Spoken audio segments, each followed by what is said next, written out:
Okay guys, welcome back. Today's video is going to be on when we open pre-flop and the big blind just calls and we take the flop and then we have an action and what we're going to c-bet and what we're going to check back. So these are the ranges I just kind of put in to as an example. This is the open range, it's roughly 45%. And then the calling out of position range is going to be these kind of hands. I'm assuming we roughly 3x the button and the big blind calls. The big blind 3-bet is quite narrow, it's very narrow in fact. I'm just kind of assuming in these simulations that our player is kind of quite weak and like it's going to play like the population would play. A reg would probably play a bit more aggressive than this, but I think it's fine for the example. The offsuit hands I think are played roughly the same as this.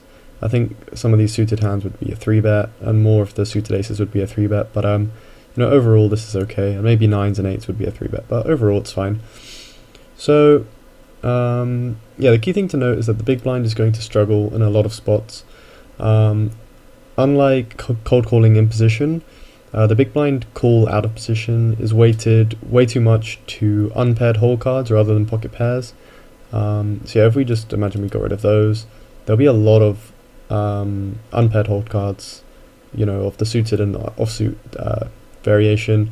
Whereas when someone's calling in position, they're going to have a lot of mid-range pairs, which just basically gives a very strong call to the range. Like, you know, when boards brick out, medium pairs can just station down really confidently, really, and the out of position players normally got too many offsuit, unpaired hands that they can't really bluff much into, and you're just normally going to win if the board is like deuce deuce 3-3 5 or something. You know, calling with pocket 8s or through to pocket jacks is generally okay, but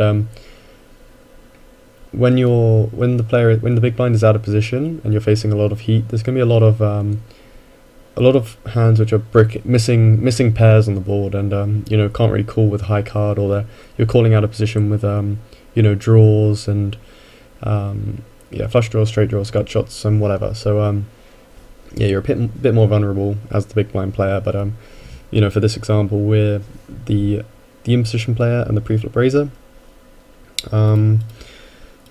So yeah, the big blind is just trying to beat the expectation of folding. So, you know, they're going to be generally playing a bit weaker compared to if they were cold calling. So when they call out the big blind, they're getting about somewhere between 22% on a call all the way to about maybe 30% equity on a call. Pre-flop, when they're cold calling in position, they get about something like 41% equity on a call down to I think it's like 31%. So you need a much better price to cold call in position, whereas out of the big blind you can just call willy-nilly and just try to win the pot in some manner. Okay, so yeah, just some quick notes. It should be quite obvious, but yeah, the out of position player is going to struggle on the higher card boards. The in position player is going to have 2-pair advantage and set advantage on like Ace Queen X boards, Ace King X, King Jack X, you know, all of these kind of cards here. And then yeah, there'll be some gut shots which are really hard for the out of position player to make. For example, the Ace Queen one. You know, in this simulation, out of position could never make an Ace Queen straight to Broadway. That's just something to think about. And yeah, like on boards which have 2 aces, like Ace 9 deuce, then the turn is an ace.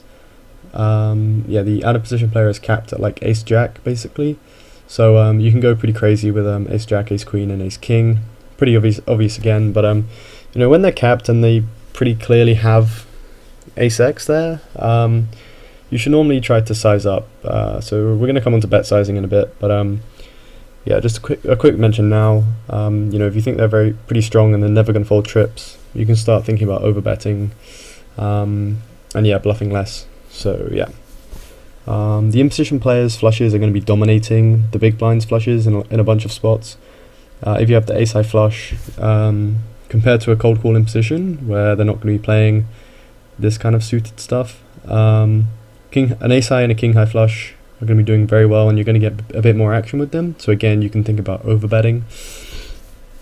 But yeah, you must be diligent about folding versus big blind check raises, because the big blind can make some hidden hands. I think in this exact scenario, the button is opening more or less the same hands that the big blind is calling with. But I think in reality, the big blind can actually have some crazier hands, especially if you open for some smaller sizes. You know, these hands might be more populated, and you know, if there's a bunch of sort of deuce 3 4 5 type hands, and it's like 5-5 ace, 5-5 king, 5-5 whatever, 3-3 whatever, there's going to be more trips in the big blind's range. And yeah, we saw, like, I think it was like an 8-4 suited, which was where is it? Yeah, 8-5 suited and 7-4 suited were, for example, in the out of position player range. So the button can't have that straight, for example.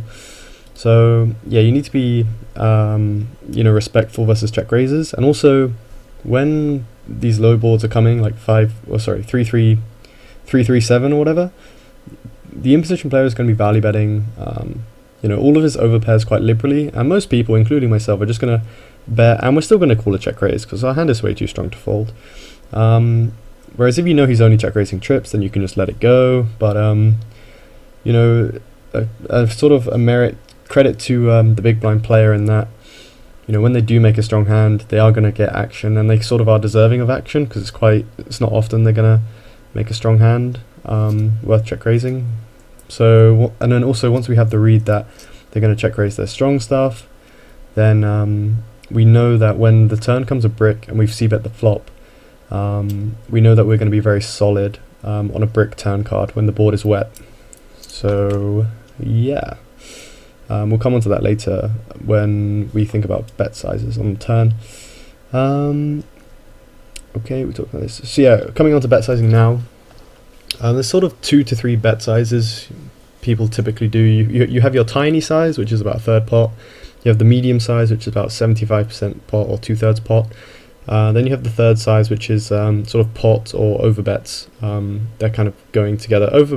Pot size bets are, pot is like medium to large, and then overbets about 150% to 200%, 300% are obviously pretty big, very big. So yeah, when do we want to use which type of bet? So the first bet sizing, the small bet size, this is used when you want to bluff very efficiently. Betting a third pot, it only needs to work like 20% of the time or something.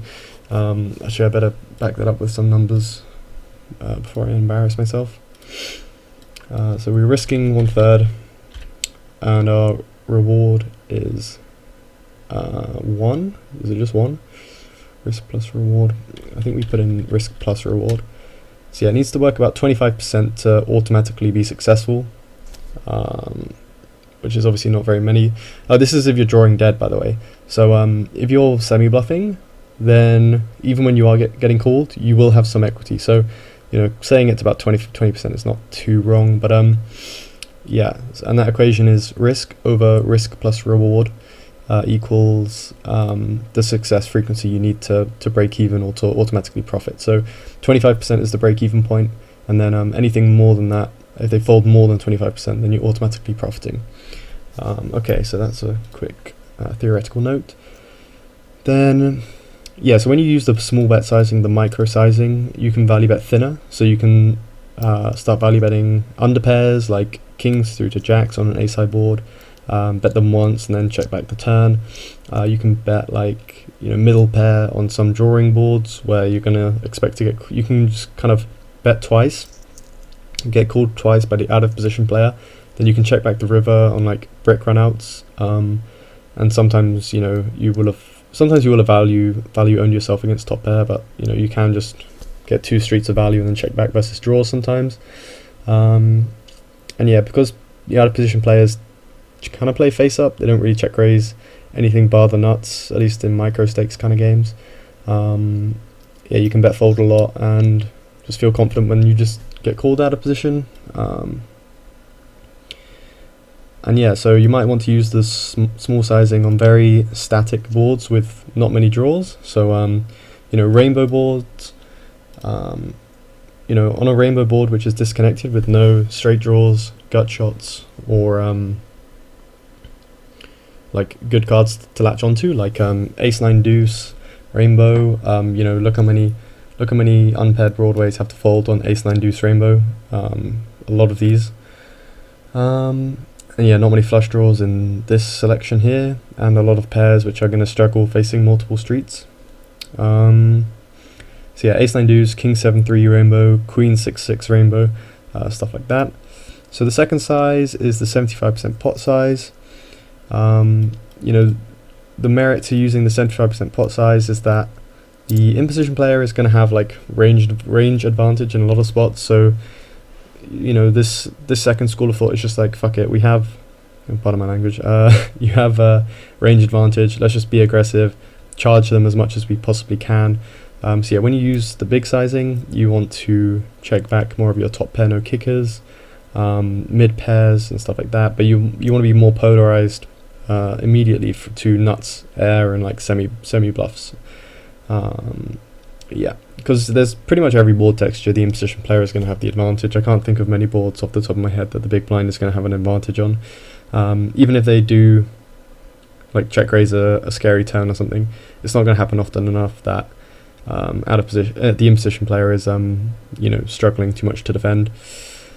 Yeah, in-position player is normally going to have two pair advantage, set advantage, straight advantage, in terms of nut flushes, broadways, and stuff like that. And yeah, the third school of thought, or the third bet sizing, is the overbet sizing. So you can overbet the turn quite liberally. Like as mentioned before, you can have frequent range advantage. It's pretty hard for the out of position player to check call a turn with just a gut shot. So when a gut shot does get there on the turn, the river mainly, you can go kind of crazy when that comes in, because people are going to check raise their value hands on something like king 10 deuce with a flush draw. People are going to check raise out of position with king 10 quite often. So when you c-bet, for example, aces, and you just get called on king 10 deuce with a flush draw, and the turn is it's like an offsuit 5, you know that aces is going to be the best hand because they can't have kings, they can't have tens. They probably would have check raised deuces on a board with a flush draw and an open ender.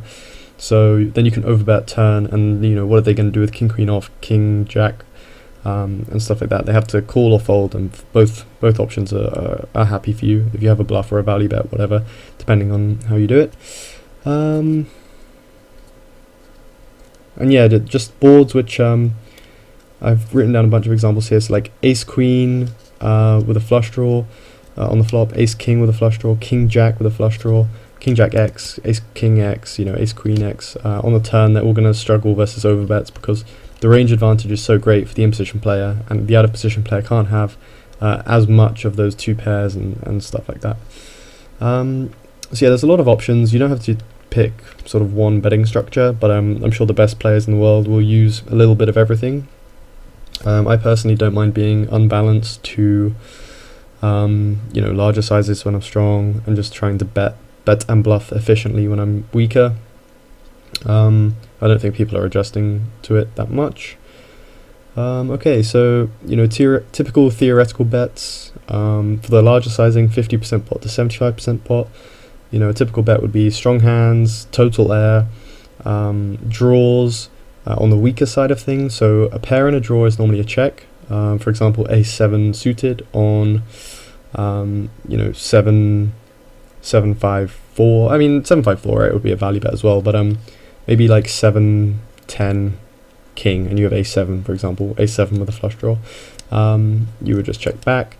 And also some high cards which might win at showdown, like ace-king suited on 9-5 deuce with a same suit flush draw. You can check back and just call twice, and you can sometimes win at showdown. And also you can then value raise when you face some aggression, which is good, and you're not completely exposed when a flush comes in. Typical theoretical checks would be hands like top pair no kicker, middle pair, under pairs, ace king and ace queen high. That kind of logic generally applies to pretty much every board texture. And like I said, this is for like 50% to 75% pot. And yeah, for the smaller sizing, you can value bet quite liberally as a bluff and a value bet.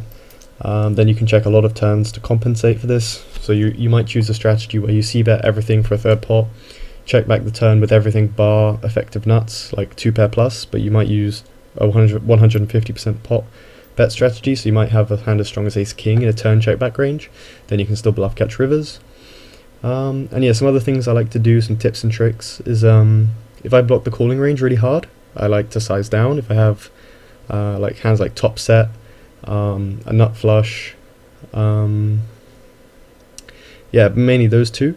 Whereas if I have a hand that blocks some good calling range, then I like to use a larger bet sizing. So if I have king 10 on ace queen jack, I unblock 2 pairs, so I would use a bigger bet sizing. Same if I had jack 9 suited on 10 8 7 rainbow. You know, there's still some 7 7 8 8 sets he can have, which I'm expecting some action with, so it doesn't make sense to bet small there. It makes sense to bet large and try to extract the most. And then yeah, so to finish off this kind of lesson, I chose 3 random flops, and I just thought I'd tell you my thoughts and my strategy on it. So the first one, which is a pretty rare flop, but it came out nonetheless, and I didn't want to skew, I didn't want to re-roll the flop, because when I do random flops in future, I want it to be truly random. So this one is triple jack rainbow, you know, a trips board, very rare. You know, we can do it all here. I basically said we can bet a third pot with everything, or we could bet a large polarized sizing with quads and full houses, because we have obviously pocket tens and better here, which our opponent doesn't have.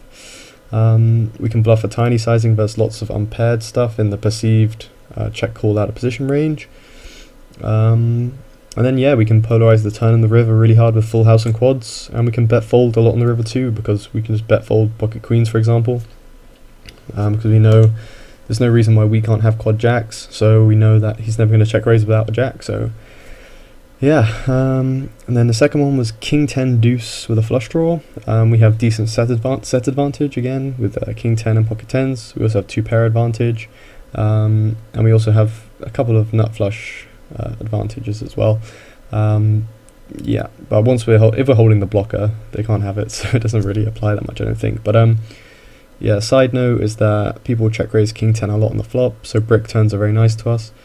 We can get aggro on the turn with, you know, 75% pot to 200% pot sizing on bricks, because, you know, they're always going to be capped. And yeah, it's going to be hard for out of position to make the ace queen straight on the turn. So I mentioned this earlier again. I think it's a pretty cool point though. You know, if a jack rolls off, they can't have ace queen, so we can go mental and just value bet to the moon and back. The third and final flop is ace jack deuce with a flush draw. So we have again set advantage, 2 pair advantage. It's very similar to the king 10x one actually. King queen suited is a hard gut shot for them to have, because they're going to 3-bet it most of the time. We should be very confident on brick turns. And yeah, that's pretty much it. So, you know, you can bet small on the ace jack deuce flush draw ones initially to get folds from hands like, you know, 10-9 off, queen 9 off. You know, this is always going to call. These gut shots are going to call, and the jacks are going to call. But yeah, there's going to be a lot of weak jacks which are going to have trouble on the turn. A lot of gut shots which are going to have trouble on the turn. So you can bet small, then bet larger, and get them to fold out that way. And lots of random suited junk here, which is either going to have a backdoor or no draw, so that's going to struggle as well. And a lot of the low pairs are going to struggle as well on ace jack deuce. You know, what are you going to do with pocket sevens versus a c-bet?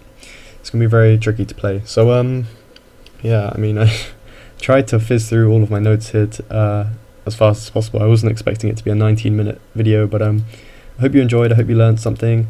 Hopefully I can finish my website as soon as possible.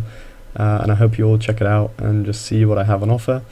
So yeah, good luck at the tables. I will see you in the next one. Bye.